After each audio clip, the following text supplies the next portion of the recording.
He was once considered a usurper, a king who only lived a few years on the throne, but few people know that Ho Quy Ly was the first person to redistribute land to the poor, issue paper money, open schools to teach practical skills, issue laws to punish corrupt officials, and use Namscript to teach children to write their parents' names. A man ahead of his time, but rejected by his own time. Are you willing to listen to a story that history has been silent about for 600 years? On this journey, you will not only meet a king, but will face the burning question in Vietnamese history. Are we forgetting those who dared to change for the people? The drop of water of origin, where old history pages are revived with emotion and understanding. Each video is a drop of water. Small, but enough to move the source. Subscribe to the channel now to not miss out on historical stories that have never been fully told. The night before the rain in March of the year can thin. The mist is like a layer of grey silk hanging across the citadel roof. The sky has not yet brightened, and you, like a lost traveler in a fateful moment, stand still in the cold blue stone courtyard of Tedu Citadel. Their history is no longer a vague flow, but becomes the heartbeat of a gloomy morning, where the breath of heaven and earth blends with the echoing sound of electric drums. Between the two rows of silver uniforms, silent as bronze statues, a man was slowly walking up the steps of the palace. The faint light passed through the indigo long dress with gold thread. The hem of the dress fluttered slightly in the wind, revealing a slanted gaze, not sharp, not cold, but something as murky as the surface of a still lake, so deep that it could not be measured by sight. Ho Quy Ly. The name that had been whispered in the Tran palaces like a prophecy, now existed clearly like an engraving on the stone foundation of power. On the throne, the banner had not yet been changed. The Tran dynasty flag was still quietly hanging down, fluttering like a soul that had not yet left the world. Tran Thuday was carried away, his young face pale, his two small hands holding the Queen Mother's shirt, as if trying to hold on to the last bit of light of a dynasty sinking into darkness. You saw her look at her son for a long time, then turn to Ho Quy Ly. Her eyes seemed to carry a treasure trove of regret, but said nothing. All answers perhaps were swallowed by the sound of drums, the sound of wind, and that look. Then a voice spoke, not loud, not fast, but each word seemed to be carved in stone. The world is in chaos. The Tran dynasty has no one to take over. I obey the mandate of heaven. Ascend the throne to be king. You heard the wind whistling through the wooden pillars, the flags fluttering slightly, and in the courtyard the mandarins prostrated themselves like waves of rice touching the wind. But it was not a cool wind, but a heavy cold wind like the last breath of a family that had lived for 300 years. Outside the city gate, the people were in an uproar. An old man put down his pen in front of a Bodhi tree when he heard the two words Dai Ingu, the new national name. Someone laughed coldly. Someone whispered happiness without Tran is like laughing on cracked bricks. That sentence fell into your heart like a very small breaking sound, but the echoes continued to the end of the southern sky. Ho Quy Ly stood still, saying nothing. His eyes did not look at the people, nor did he look up at the sky. He seemed to be conversing with another version of himself, someone who had lived in the darkness of the court for 30 years, and now only uttered half a word. You follow him to the end of the palace, clearly seeing his sunburned face, the wrinkles not of old age but of years of planning. He is not a tyrant as people later said, nor a hero as he wished to be remembered. He is just a man standing before the rotten times, his hands trembling, but his eyes unblinking, determined to cut off the roots of a dead tree to plant another sprout, even though he knows that the tree may not flower in time. That afternoon, when you turned to the city market, people were already talking everywhere. The news of Tran's loss of the throne spread like smoke. No one cried, no one cheered. Only a woman carrying sticky rice was muttering while wrapping leaves. A new king, will heaven show mercy next year? A child drew a dragon on the ground and asked, can a dragon change its shape, uncle? That seemingly naive question left you stunned, not knowing how to answer, because even the oldest, most powerful people at that time were not sure if they were a dragon, or just a snake changing its skin. At night, the lights in the palace were only flickering in a few rooms. It was as if the court itself did not dare to light up the whole new destiny. A mute musician remained, playing the zither in the darkness, the sound as quiet as the sound of memories. Ho Quy Ly did not chase her away, only saying music is not a crime. Perhaps he understood that even though the throne had changed, there were things that had to be kept, like the sound of the zither, like a candle lighting the way through the long night of the past. Before leaving the city, you meet a young man standing under the palace gate. He does not enter, but quietly places down a white silk strip embroidered with 4 words.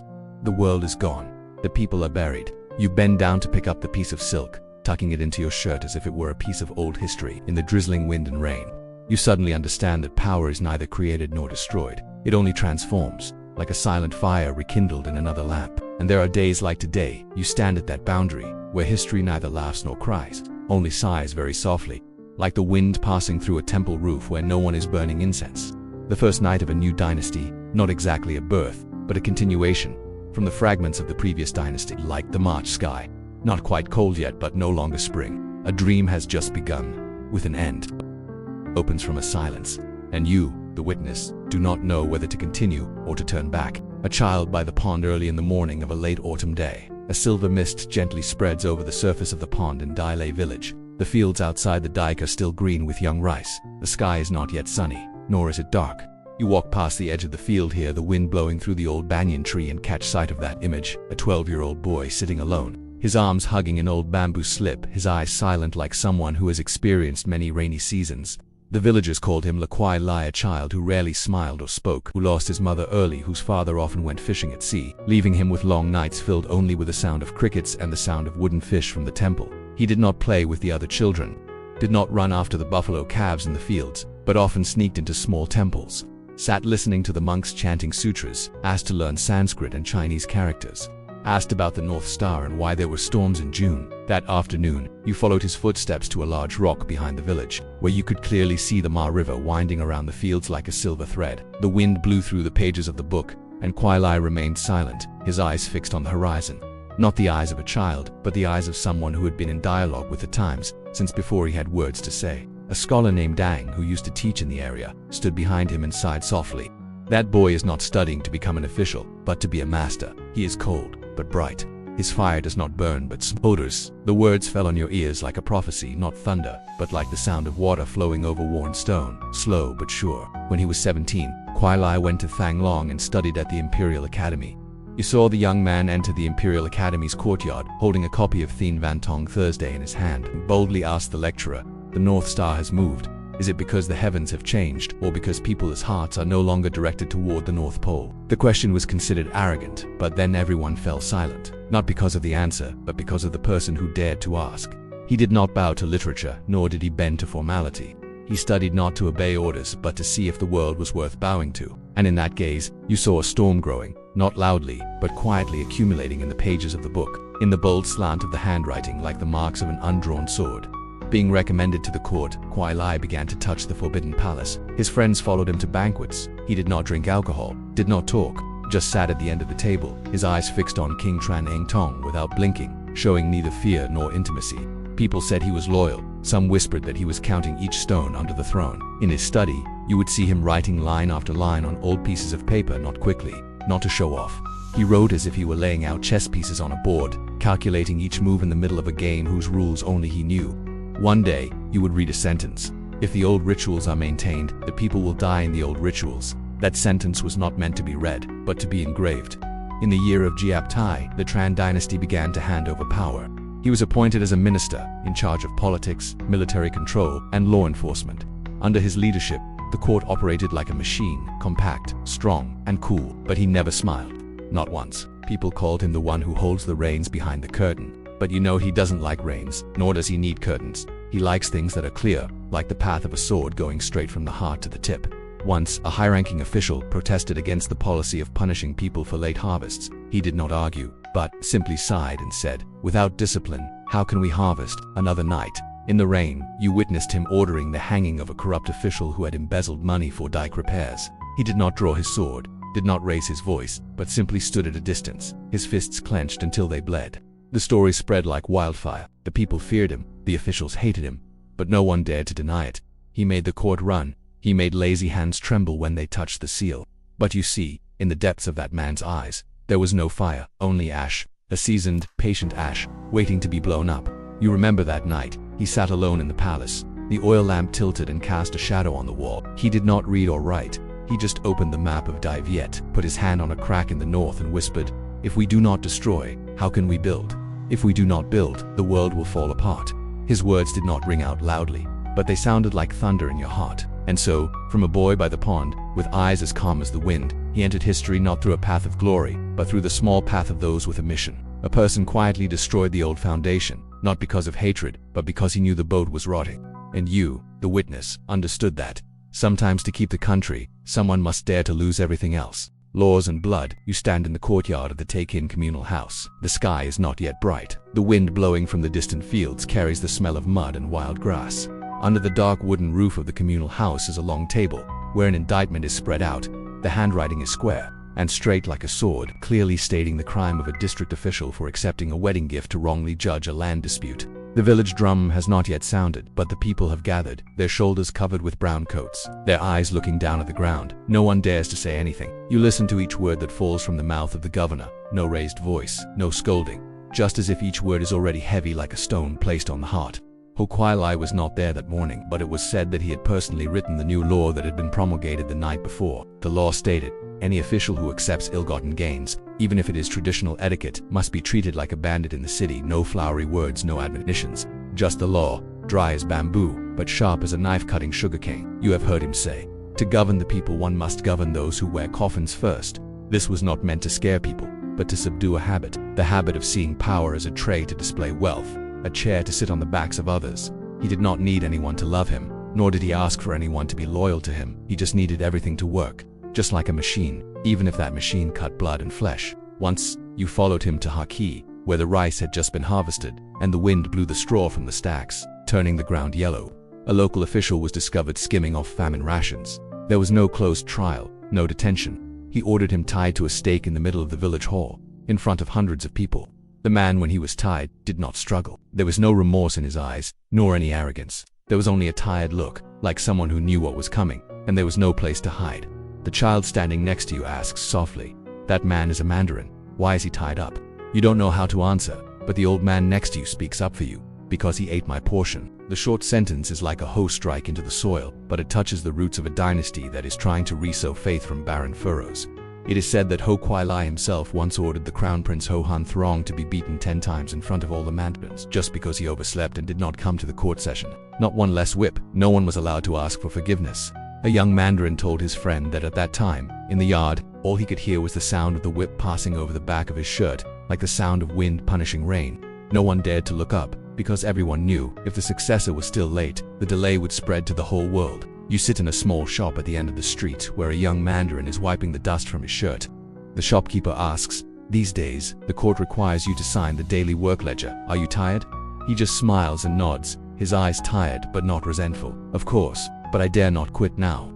Someone is checking. If I am half an hour late, I could lose my job. That statement does not sound resentful, but rather a gentle reminder that this dynasty is different. Different, because never before had an official had to cook his own rice before going on duty. Different, because never before had a court made the upper class live in fear of the law like the lower class had to endure. Do you remember once passing by a small temple? On the wall there was a parallel sentence carved in Nam script. Holding power is like holding water in the palm of your hand. No tilt, no deviation. Only then will the people be at peace. The words were not elegant, not embroidered with dragons and brocade, but were as solid as fingernails scratching on stone, just like the dynasty itself. Not glorious, not splendid, but filled with discipline. Do you remember one afternoon, in the stone study in Tedu, Ho Quy Ly received a young mandarin. He did not sit on a big chair, but only placed a small table, his hands on the desk. He said softly, the ground sinks from the foundation, not from the roof. His voice was not loud, but it seemed to be burning from his liver and intestines. The mandarin nodded continuously, sweat beading on his forehead, even though the weather was turning cool. You did not hear anything more, only saw Ho Quy Ly's eyes, not angry, not happy, but the eyes of someone who had just finished writing a verdict not with ink, but with faith. You see, there are laws that do not need to be promulgated but are written on people's hearts. There are times when people are not taught by admonitions but by the firmness of just punishment. No threats, no beating of drums, but all those accustomed to relying on power must withdraw their hands before the wine jar, must raise their heads before the common man. It is not a way of ruling that warms the hearts of the people, but a way of breaking a nation not into ashes, but into timber to build a house. And you know, the blood that was shed during this dynasty was not to color the flag, but to prevent the country from flowing backward. Thin paper and strong dreams. Early morning at Takin Market. The sky was quiet, no cries were heard. People just whispered, looking at each other hesitantly as if they had just heard news and did not know whether to believe it or worry. And then, in the middle of that space, a soldier on patrol loudly said, from today on, only paper money will be used. That sentence fell like a pebble on the surface of still water, causing ripples in people's hearts. You stand by a stall where Mr. Kin, a famous chicken cage maker in the market, is displaying brand new copies of Thongbo Hoi Sao. The paper is thin, printed in bold strokes, with red patterns like blood congealed in the sunlight. He touches each one as if touching something both strange and suspicious. A young man holds up a copy of the paper, intending to buy a cage, but the man just shakes his head and says, if you hold a piece of paper to buy rice, will your stomach be full? The simple statement was as heavy as a stone supporting a statue, because people were used to seeing silver bars and black copper, things that had weight and the smell of metal that had been tempered through fire. As for paper, it had no weight, no smell and no sound when it fell to the ground. How could they believe it? But in Ho Quy Ly's heart, paper money was not just a means of exchange, it was a dream. A dream of a country that operated by reason, by scientific calculation, instead of just by age-old habits. During a closed court session, you saw him point to a map drawing a trade chain from England to Sun Nam, and then say, "To manage the people, we must manage money. To manage money, we must change the old way." An old Mandarin stood up to protest, his voice sad. People are not literate enough to believe in paper. If they lose trust, how can they gather people's hearts? Ho Quy Ly looked down, did not argue, just replied softly, "Gold is gone. Paper can be printed. People do not believe yet, but they will believe tomorrow." His voice was not firm, but there was a smoldering faith. The faith of a blacksmith tapping on unformed metal. You follow the delegation to inspect the market in the southern flood area. Strangely, the poor people here are the first to receive paper money. A child holds a few bills and exclaims, "Dad said to take them to the market to buy real bread." His eyes are as bright as dew on the tip of a blade of grass, sparkling and sincere. In a small tea shop, you hear an old farmer say that since switching to paper money, his son has learned how to count money. His hands are small, holding the paper lightly, counting without dropping it. That statement makes you speechless. Sometimes change does not come from learned minds, but from small hands that know how to embrace hope. However, not everyone can hold that dream. Some people are severely punished just for daring to refuse to circulate paper money. There was an engraver named Tran who used to make paper offerings for the villagers, who was arrested for printing a single stroke wrong in the character thong. When you saw him tied to the temple pillar, his eyes were red from staying up all night, but his voice was still firm. "I don't print to get rich. I print because I don't have enough money to feed my children." That afternoon, the wind blew from the river, carrying scattered pieces of paper like dry leaves that no one had picked up. You bent down, picked up a muddy piece, looked at the ink that had not yet dried, and felt your heart flutter. Paper money was not just reform, it was courage. Courage to change habits. Courage to swim against a current that was rushing to push everything new away from the shore. One night, you saw Ho Quy Ly walking past the printing workshop, touching the worn-out engraving board, standing there for a long time. The printing guard whispered, "The retired emperor comes every month, doesn't say anything, just looks once and then leaves." That look contained neither anger nor joy. Rather, it was the look of someone who carried a long-lasting wariness, but was still as steadfast as ironwood exposed to 10 seasons of bone. You read in a decree, people do not want change because they are afraid of being poorer than yesterday. But if they do not change, tomorrow there will be no more days. The words were posted in front of the village hall, the dashed letters straight as a sword drawn in the dark night. And these are not the words of a ruler, but of a man who is trying his best to turn the wheel of history. With slightly trembling hands. Early one morning, you sat under the shade of an old fig tree in a newly opened village school. The children were learning math instead of poetry, reading numbers instead of reading scriptures. One child asked, "Why don't you learn poetry like your father did?" The teacher just drew a circle on the ground and said, "Good poetry doesn't help you know when the rice is ready. Now you learn to do, not just to recite." The children nodded. There was no dreamy light in their eyes, but there was a glimmer of understanding. An understanding that was not enough to make a revolution, but enough to change the harvest season to the right month. You see, paper money is not just a change of matter, but the beginning of a new spirit. The spirit of calculation, of reason, of faith in something that cannot be grasped by hand, but can be held by hope. And whether it succeeds or not, that dream has begun. From pieces of paper thinner than the wind, lighter than breath, but possibly heavier than a dynasty. Learn, not just to recite poetry. It was not yet dawn when you passed by a small school nestled on the edge of a rice field in the outskirts of Tedu. In the unfinished thatched roof classroom, children were sitting on stone-supported benches, holding bamboo boards, their eyes attentively listening to the old teacher lecture on the calendar and the flood cycle of the Ma River. A skinny child raised his hand and asked, "Teacher, if we measure the land, will we be able to divide the land?" The question made the teacher laugh. Then he slowly replied, "Measure to understand the land, and only then will we know how to preserve it. If you don't understand, you will lose what you have." You stand outside, your hand touching the newly erected bamboo pole, and recall what Ho Quy Ly once wrote in an edict issued throughout the regions. Children are the roots of the country. Learning to read and write is learning how to build houses, build dikes, and save people. Not just learning to become an official. That sentence, now neatly engraved on the village communal house pole in Nam script, is like a signpost for an education that is no longer the sole game of scholars. Before that time, it was a dream for a poor child to be able to read his or her own name. and women, even the mothers of heroes, were considered uneducated. But now you see mothers in brown shirts carrying their babies in the schoolyard, little girls, sitting in rows with their boys learning to measure angles, calculate the time to sow seeds, and write their parents' names in shaky handwriting. In those eyes, you don't see admiration like when listening to a good poem, with the eyes of people who are beginning to understand that their lives can be rewritten by their own hands.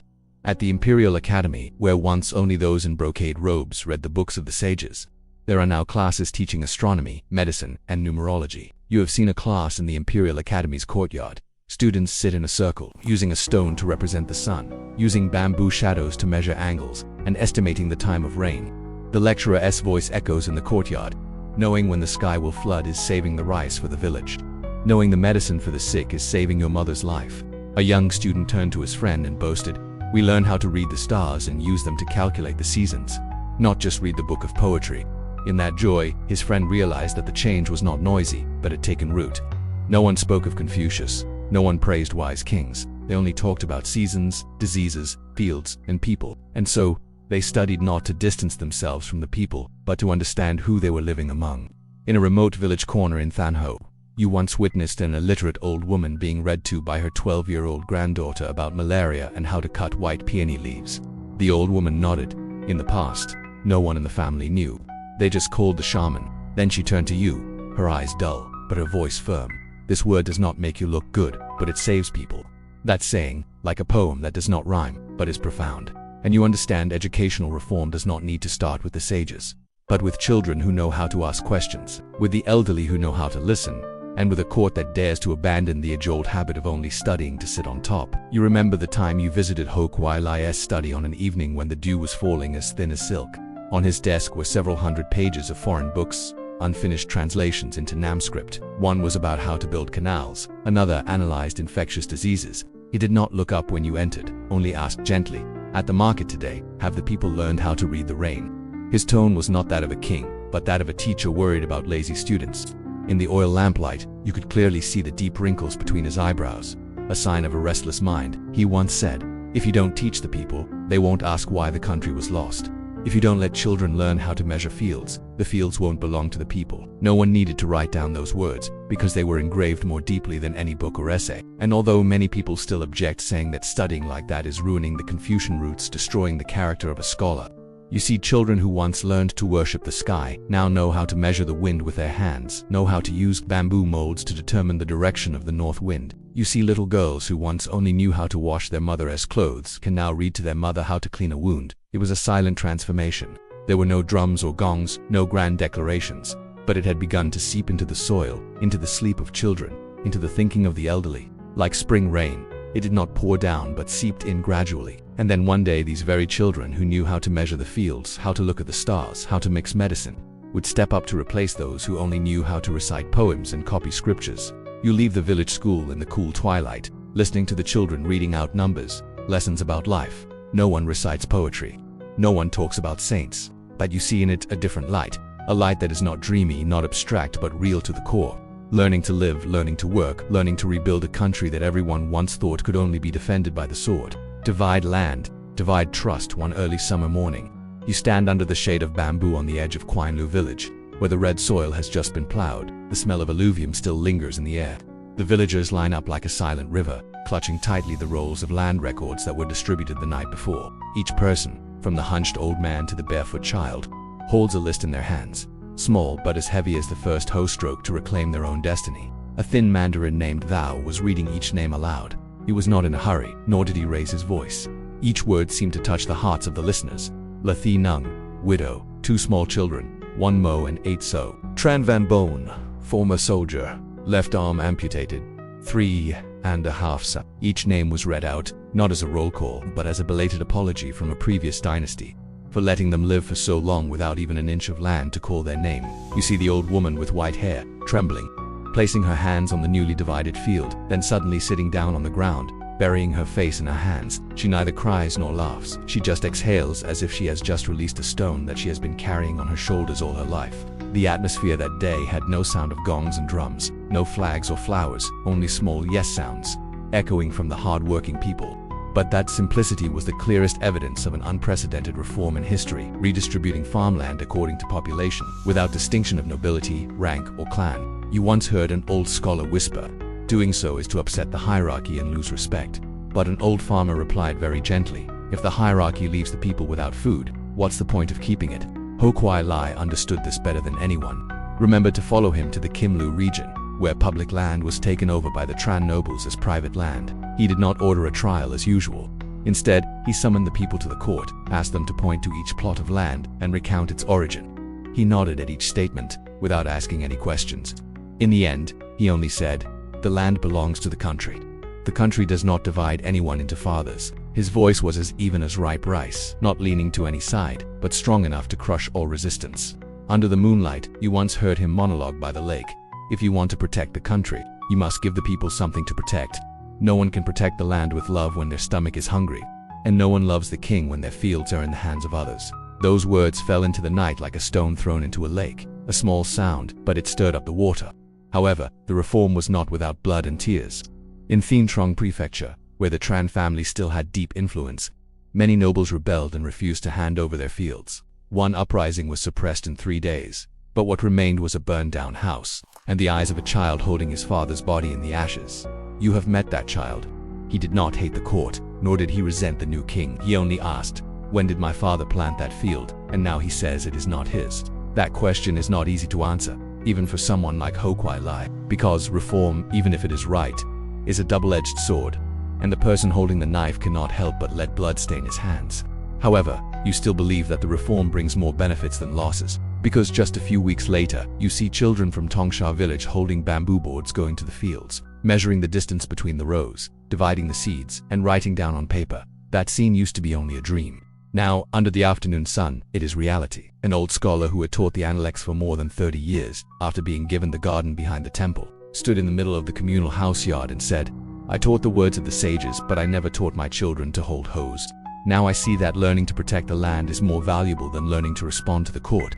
You see the new words printed on the notice. Those who have no land will be given their share. Those who occupy more than their share will have to pay. The people call it the law of the tiller having land.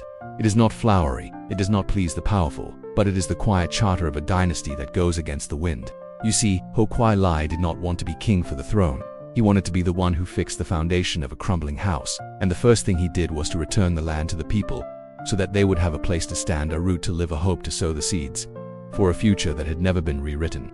As you leave the village in the setting sun, you see a newly planted field. The rice is still young, but it is neat and green like a promise. A child sticks a flower into the edge of the field and tells you, "When I grow up I will be a field surveyor." In that sentence, you hear what hundreds of edicts and thousands of decrees cannot teach, that once the people believe, any land will produce flowers. The north wind hasn't blown, but the earth is already shaking that December.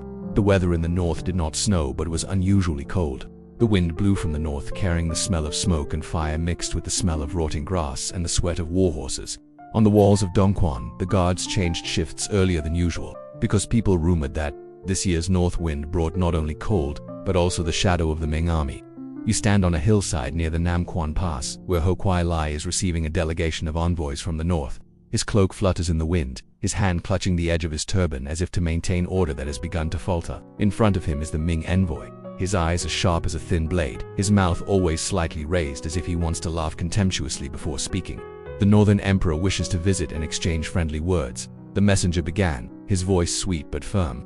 Ho Quy Ly did not look directly at him but tilted his head and replied, "Diangu still has etiquette, learning, and rules. There is no shortage of anything to sit down and talk about." His words fell like a rock falling into a stream, not rushing but causing the water to reverberate. After the meeting you saw him sitting alone on the stone steps, his hand gently stroking the worn stone engraved with 4 words, Nom Quoc San Ha. His eyes were neither anxious nor arrogant, just calm as the surface of a lake, the kind of calmness that only those accustomed to living in turmoil possess. However, without words, the earth began to shake. From the highlands news came in droves. The Ming army was massing in Guangxi. Along the passes, people were digging tunnels, stockpiling provisions, learning how to set traps, and building ramparts. In the markets, ash cakes and coarse salt became valuable items. Everyone knew a big storm was coming, but no one knew when it would come. Have you ever heard an old woman selling medicine ask a guard in a low voice, "Is our king going to ask for peace?" The guard replied in a low voice, as if afraid that his words might be lost in the wind. "No," he said. "No one can ask for peace by bowing while standing up." In the armories, blacksmiths work all night long. The sound of hammers hitting hot iron echoes throughout the western capital. The fire from the forge casts red streaks into the sky like blood scratches in a dream. You stop by a small workshop and see a 16-year-old apprentice, his hands covered in burns, still sharpening each arrow as if sharpening the lifeblood. Villagers, without being told, shared food with each other and shared firewood. Some places even made a village map. Each family kept a portion so that when the enemy came, the whole village could find each other. You hold in your hand a piece of such a map, simply drawn with charcoal ink and old bamboo, but it is the mark of a common will.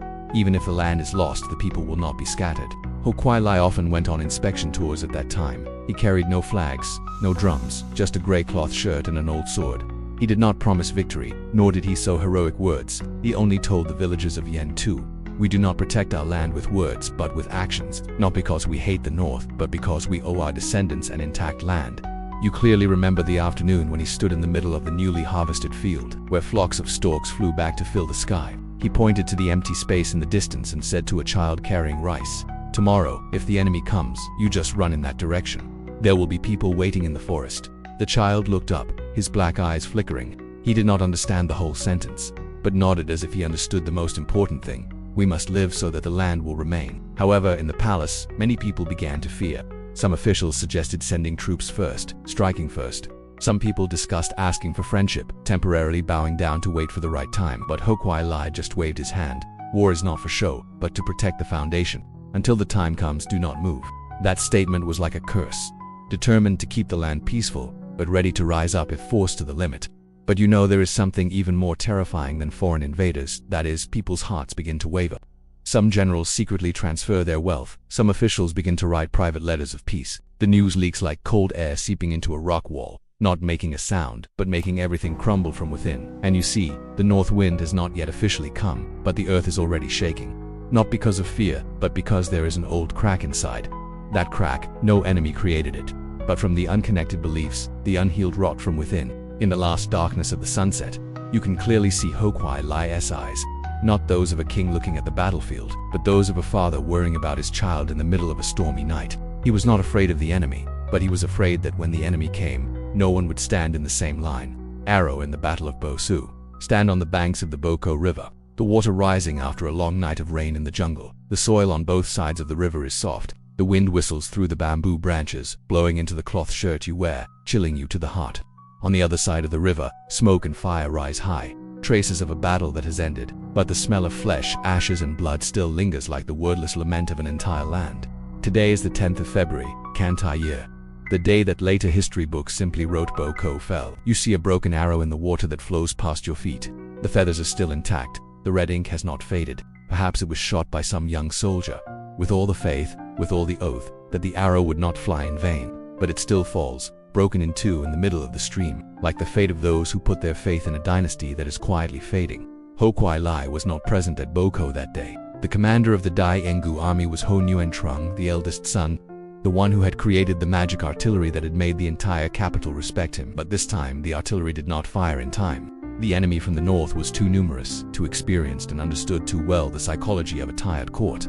You heard that the battle began at the fourth watch. The Boko River was still covered in mist, and when the dawn broke from the north, tens of thousands of Ming troops crossed the river like waves of steel. Dai Engu soldiers defended themselves with bamboo stakes, and rows of artillerymen behind earthen ramparts. But the cannons were damp, the arrows broke, and men fell. A general was slashed across the stomach, but still stood up holding his flag, trying to shout, "As long as I live, so long as the country lives." But his voice was drowned by the sound of iron horse hooves grinding against the bodies of his comrades. Neighboring villagers ran in all directions. Some used mats to wrap their children and run. Others buried their ancestral incense burners in the fields and turned around to leave the country. An old lady you once met at Takin Market, who said she would die in her homeland, was also carried away on a broken boat, her eyes closed, muttering, "So it's chaos again, my child." In Te Duho, Quy Ly received the news of the defeat while examining his provisions. He did not bang on the table, did not shout, but simply pulled out a bamboo slip and crossed out the words defending Boko River.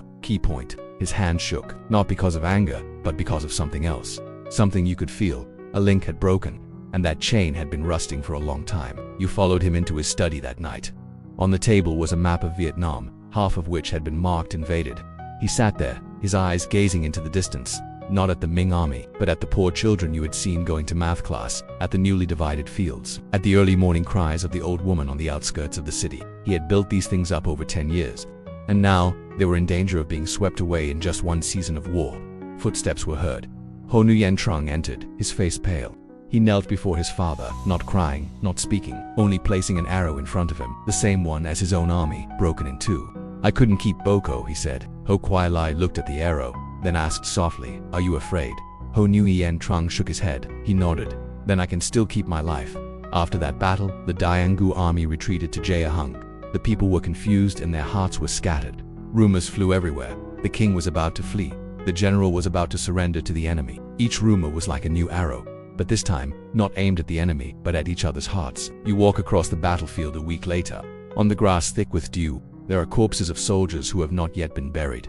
Some have their swords on their chests, others still clutch the flag of Diangu. A child passes by, bends down to take a torn rope from the belt of a dead soldier, and asks you, "Who is this man?" You choke up a man who believed that his name would protect the country.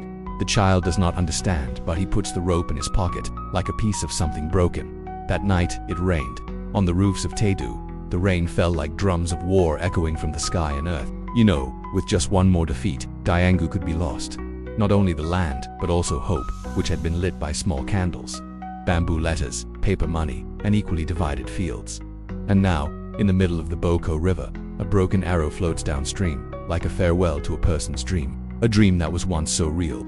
But history, like the river, does not stop for anyone. Last steps in Phan Dong early in the summer morning, you set foot on the slippery stone steps of Dongquan Citadel Gate, once a bustling trading post, where guards once shouted the king's name as the sun rose to its zenith. But today, there are no gongs or drums, no people coming or going, only a few stray birds flying lonesomely across the gloomy sky. The wind blows through the cracks of the gate like the sigh of a tired citadel. The bad news came in the night. The Ming army had crossed the river and poured straight into Dongquan Citadel. Ho Quy Ly, in his capacity as retired emperor, had to retreat to Thien Quan Cave. But that day, he returned. No flag, no entourage, just a grey cloth shirt, a pair of old wooden clogs, and an unsheathed sword. He walked slowly, very slowly, like someone entering a dream he had long forgotten. You followed him, your heart aching. The eastern citadel was now nothing more than the empty shell of a heart that once beat strongly. At the gate, a wooden sign had been knocked over. The words Diangu Forbidden City now only had a few faint strokes, as if trying to hold on to the majesty that once made the border regions look up. As he entered the palace courtyard, the old soldiers bowed their heads. No one dared to cry, no one dared to speak. There was only the sound of leaves falling from the eaves, falling straight onto the worn-out tile floor. Someone tremblingly called out softly, "Retired Emperor," but he only raised his hand, not allowing them to kneel. He was no longer a king, nor did he want to be called that. He was just a man returning to the place where he had begun his great dream, to see it one last time. Do you remember that 10 years ago, in this main hall, Ho Quy Ly stood and read the edict on reform written by his own hand? His voice resounded like the first thunder of the season, making many scholars raise their heads and many poor people cry. The promises at that time were like cranes flying up to the blue sky. But now, here, there are only rotten doors, moss-covered walls, and broken trusses like broken roof tiles. An old mandarin, Mr. Bidin, found him in the back palace. His face was older than before, his eyes were wet, his white hair was disheveled. "You should not be here at this time," he whispered, but Ho Quy Ly did not answer. He quietly opened the door of the archive, where the laws, the textbooks, the reform maps were kept. His hands trembled as he went through each book. National Dynasty Penal Code, Real Record of Land Division, Paper Money Drawing. Each book had his signature, like a knife mark carved into stone, now covered with thick dust, forgotten like a once brilliant play that no one remembers anymore. You see him pick up a small book, Catalogue of Students in the Village of Mesopotamia, Year of the Horse. It is the first list of children who can write their parents' names. He touches the name of a child, Nguyen Van Can, 10 years old, and recites 3 lists. No one knows if the child is still alive, but his eyes at that moment seem to light up, then go out immediately. That light is as brief as a shooting star, enough to remember, but not enough to warm. As the afternoon fell over the eastern citadel, a drizzle began to fall. Each drop hit the stone slab where he sat, making a pattering sound like a weak clap to send off a play. You looked at him one last time, his hand no longer holding the sword, but holding a scroll, perhaps the unwritten constitution, and then the sound of horse hooves echoed from afar, heavy, steady. The Ming army had entered the city gates. You see, he did not run, he did not hide, he did not commit suicide like other kings who chose death to preserve their reputation. He sat still. not because he had given up, but because he had come to the end of himself, like an ancient tree with no leaves but its roots still deeply rooted in the ground. That night Ho Quy Ly was arrested. No resistance, no excuses. They tied his hands with old cloth ropes and led him out into the rain, through the streets that once called him an emperor. But no one cursed, no one threw stones. The people on both sides of the street were silent. In that silence you heard one thing: maybe they didn't hate him, they were just too tired to believe him again. As he crossed the Dong Bridge, you saw an old man standing up from his bamboo chair, leaning on his cane, muttering, "This man once wanted to change the sky." This sentence was neither criticism nor praise, it was just a fact. A man who dared to abolish old rituals, divide the fields, make paper money, open schools, but could not change people's hearts. And so, the last steps in the Eastern Citadel were not those of a runaway, nor those of a survivor. They were the steps of a man full of faults, full of ambition, full of unfinished business, but who had never turned his back on his country. Exile, not to be forgotten. You would have thought that a king falling into the hands of the enemy would die in his own palace, or commit suicide under the shadow of the national flag, to preserve some last bit of honor. But Ho Quy Ly, the man who once carried the dream of turning the country around on his shoulders, did not die. He was captured, tied up, and led away in silence, and he lived to be exiled to the north, like a mortal in the midst of a closing history. On the journey to Jinling, you were one of the people following the group of prisoners. In the early days, he still kept his posture straight, his eyes looking south, where his country had been plowed by law, by reform, and even by slashes. But the further he went, the thicker the north wind became, the more dusty the road became. His hair turned another layer of gray, his eyes became more blurred, he could no longer distinguish between the sky and the old countryside. Along the way, the Ming soldiers did not beat him. There was no need to beat him, because every step through a strange land was a painful blow, more painful than 1,000 lashes. It hurt as if every inch of land the enemy passed was a part of his memory torn from its roots. One night you heard him sigh in his tent. "If only our people understood my heart." Then he fell silent. No one answered, not because he did not understand, but because he did not dare to reopen the unhealed wound. Arriving at Yanqin, the capital of the Ming dynasty, he was taken to a large palace. There were no shackles, no execution warrant. There was only an empty room, a seat overlooking the lake. The Chinese called it the ceremony of receiving a defeated person. But for him, it was a room without a south wind, meaning no place to breathe like a Vietnamese anymore. You once visited him in that room. He was not wearing a king's robe, just a rough cloth shirt, holding a pen in his hand, writing on small pieces of bamboo. Not poems, not proclamations, but laws that had not been promulgated, educational programs that had not been implemented, and reform maps that were still unfinished. He told you, exile is to remember, not to forget. And indeed, he did not forget anything. He remembered every area of land that had been redistributed, every commune where the first female students were enrolled, every mint that had been burned down because of protests against reform. He recounted each memory, not to justify it, but like a worker counting each broken brick in a collapsed house. He said, "That house was built by my hands. It broke because of my hands. But don't let anyone later say that I didn't try." In his final year, he was ordered to teach Nam script and Vietnamese etiquette to the children and grandchildren of some Ming officials. It was a bitter game, teaching the enemy to understand his own people, but he did not refuse. Every day he wrote each word: nation, people, ancestors, share law. He taught them how to say thank you in Vietnamese, how to bow in Vietnamese etiquette, how to write their mother's name in Nam script. The children did not understand everything, but you knew he was teaching not for them, but for himself, as a way to preserve a piece of their homeland in a foreign land. You once asked him secretly, "Do you regret it?" He looked at you for a long time, then answered as lightly as smoke, "I don't regret changing. I only regret not having enough time to make people understand." That sentence followed you all night, long like the sound of a drum echoing from home, deep but never fading. Finally, he died on a day without rain. No one cried, no funeral, no eulogy. Only you and a few people who had followed him stood silently before the tattered mat that temporarily covered his emaciated body. The gravekeeper said he died not as a king, but lived as if he were a dynasty. You didn't know whether to nod or cry. Before the body was buried, you saw that he was still holding a piece of bamboo in his hand. On it was carved a short sentence: "People are the root. If the root falls, then yellow leaves are meaningless." You take that piece of bamboo back to your hometown, plant it under the bamboo tree at the village entrance. That year the bamboo grows unusually green. The leaves are hard. The wind blows like the sound of a sword slicing through the sky. And you know one can exile a body. One can erase the name of a dynasty. One can burn all books and legends. But one cannot exile a dream that is deeply imprinted in every grain of soil, every piece of rice field, every child's handwriting on a bamboo board. Not history, but a question. One afternoon in March, you returned to the old land, the place that used to be Taedu, the center of the dream of renovation that Ho Quy Ly had started. The citadel gate is still there, old and quiet. The walls are mossy, the roof tiles are rotten. Under the late afternoon sunlight, the citadel is no longer as majestic as before, but looks like an old man waiting for news of his children and grandchildren, but no one has returned. You walk along the red brick road, bricks that once bore the king's footprints, that were shaken by the drumbeats of the opening of the court, that were stained with the blood of reform and broken dreams. Now it is quiet. A few zoan flower petals fall silently, landing on your shoulders, like silent memories that no one picks up. You carry with you a question that has been burning in your heart throughout the journey following Ho Quy Ly's footsteps from the time he was the head of state until he was exiled to the north. A question not for history books, not requiring a teacher to explain, nor demanding a conclusion. It is just a sincere doubt of a witness. How many rights have been equated with wrongs? How many hearts devoted to the country have been buried by the shadow of power?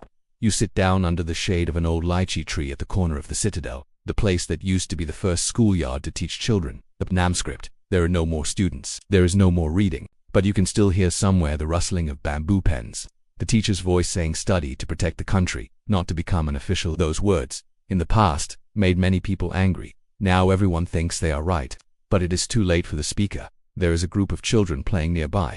They do not know who you are, nor do they know that the place where they run and play used to be a forbidden palace. A little girl suddenly runs up to you, holding up a small brick engraved with the word Engu. She asks you, "What is this word, uncle?" You stop. That word, Dai Engu, used to be the name of the country. It used to be an ideal, but after its failure, it became a joke for posterity. You reply, "It is the name of a dream." The child is bewildered. It does not understand, but you do, because that dream was once so beautiful. A dream of justice, of education, of people's livelihood, of transparency in the law. A dream that dared to cut off old habits, dared to revive the flow of history with one's own hands. But because of that dream was swallowed up by the old roots of society, where anyone who stood up to break the order was considered a traitor. You remember the last time you saw Ho Quy Ly, not in the palace, not on the battlefield, but in the damp earthen room in Kim Lang. He sat alone, holding the yellowed reform law in his arms. His eyes were no longer bright, but his hands still wrote, not for people to read, but for his own heart to remember. Where did I go wrong? He asked you that, not in a complaining tone, but like a mathematician who failed at an equation he had created, and you didn't answer. Because in your heart, no one can judge a person by their final failure. You leave the citadel as the sun sets behind the mountains. The last rays of light cast a blood-red orange on the stone walls. You look back, as if bidding a final farewell to something no one wants to remember, but you cannot forget. You wonder, how many people today still remember Ho Quy Ly? Does anyone remember him as a reformer, or just a failed king, exiled, forgotten? Probably very few. History likes to remember the winners. The losers, even the right ones, remain in the shadows. But to you, Ho Quy Ly is not just a character in history books. He is a question about faith, about the price of reform, about the loneliness of those who went before. No one can answer that question completely. Only time is patient enough to remove each layer of prejudice, each fragment of error, to realize, not everyone who fails is wrong. Not everyone who is different is a sinner. You leave the city gate when it is completely dark. In the distance, the sound of the afternoon market still echoes. People still live. The fields are still plowed. Children still study. The law still has an heir, although it does not bear his name. The dream he once held, of a country that knows how to learn, knows how to share, knows how to preserve the word humanity, still flows quietly in this land. And you know, history may not write his name in gold, but the questions he left behind will outlast the throne. History is like a river. There are parts that flow rapidly, parts that are calm, and there are bends that not everyone has the patience to stop and listen to the whispers of the deep. In that flow, Ho Quy Ly is not the brightest star, but the most resilient and flickering flame in the darkness of windless skies. He was not praised by history, nor was he covered with flowers by posterity. The things he did, such as opening schools to teach people to read and write, redistributing land to the poor, printing paper money, writing laws, teaching children arithmetic and kindness, were once considered rebellious, against the will of heaven. But today we call these things by a simpler name: progress. Is it true that the price of being the first is always loneliness? Is it true that every big dream comes with years of neglect? You may not agree with everything Ho Quy Ly did, but when looking at a country that is living in a spirit of reform, that puts education first, that puts people first, we cannot deny that there was a person from the 15th century who dared to dream of that before his time. And if history once turned its back on him, today, through this very story, we can turn back and look at him, not with the eyes of a judge, but with the heart of one who understands. Because sometimes, the truth is not in what is written, but in what is done, knowing that it will not be forgiven. Thank you for listening to this journey to the end. If the story makes you feel troubled, please leave a thought, because who knows, in a world that is too rushed, memories like this will find a peaceful place to live on, through you. What do you think about Ho Quy Ly? Was he a tyrant, or was he a prophet that no one understood? Leave your comments below. Do not forget to subscribe to the channel to continue turning the pages of history covered by the dust of time, where the truth has never been just one color.